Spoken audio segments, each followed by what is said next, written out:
Tu es trop grand, Georges. Madame Poule et Monsieur Coq ne peuvent pas avoir d'enfants. Pas de poussins dans leur nid. Alors ils décident d'adopter un orphelin qui n'a plus de parents.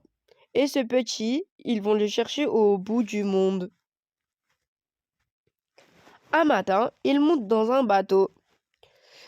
La mer fait des grosses vagues.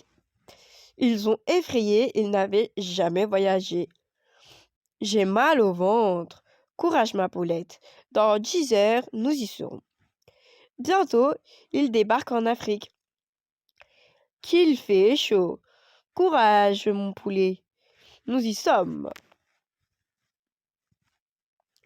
Ils arrivent enfin à l'orphelinat. Tout un tas de petits de toutes les tailles leur sautent au cou. Parmi eux, il y a Georges. Dès que Georges les aperçoit, il crie « Bonjour maman, bonjour papa ». Car Georges avait reçu une photo de ses parents. Il la regardait tout le temps. Madame Poule et Monsieur Coq sont très heureux. Ils ont même les larmes aux yeux. Ils serrent Georges très fort contre eux. En route pour la maison. Au revoir les amis. De retour au village, Madame Poule et Monsieur Coq sont très fiers de présenter Georges à toutes leurs amies. Qu'il est joli! Et tout le monde se presse autour de lui. Et qu'il n'est pas si grand pour un éléphant. Georges grandit. Bientôt, il ne rentre plus dans ses habits. Papa, mon slip est trop petit.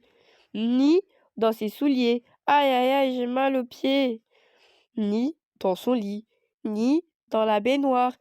Ni sous le parapluie. Ni dans la voiture. Au cinéma, personne n'y voit. Tu es trop grand, Georges. Baisse-toi. Et à la piscine, on ne voit que lui. Mais le petit câlin du soir avec ses parents, c'est un câlin géant. Mamie Cote-Cote tricote la même écharpe depuis l'année dernière. Mamie, j'ai froid, moi. Je sais, mon poussin, dit Mamie. Mamie Cote-Cote aime beaucoup son petit éléphant, alors elle tricote. Mais bientôt, elle n'a plus de laine. Et Georges met autour de sa trompe son écharpe rikiki. Merci, mamie.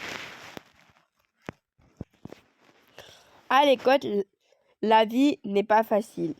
Les poussins se moquent de lui. Hi hi hi, tu n'as pas de bec. Ha ha ha, tu es gros et pas très beau. Georges pleure dans son coin. Il n'a pas de copain. Un matin à l'école, il entend Poussinet est coincé en haut du toit. Tout le monde s'y met pour libérer le poussin. Raté, ils sont toujours coincés. Même la maîtresse, Madame Pi, tente de voler jusqu'à lui, mais elle ne peut pas l'aider à descendre. Alors Georges s'approche timidement, il tend sa trompe vers le toit et Poussinet glisse le long de ce drôle de toboggan. Dans la cour, tout le monde applaudit. Georges, tu es le plus fort. Bravo, bravo, bravo. Georges est heureux maintenant.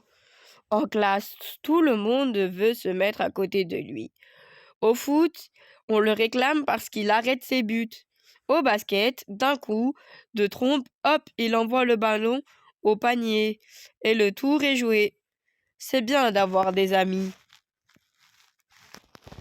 Au village, Georges a de plus en plus de succès. On a toujours besoin de lui pour régler des petits soucis. Mon parapluie. Attraper les cerises en haut de l'arbre, annoncer le temps qu'il fera demain. Georges, tu peux m'aider? Georges est demandé partout et ses parents ne le voient pas beaucoup.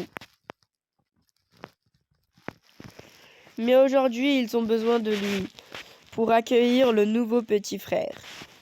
Qu'il est joli! Il n'est pas si grand. Mais vous avez vu ses dents? Un crocodile, ce n'est pas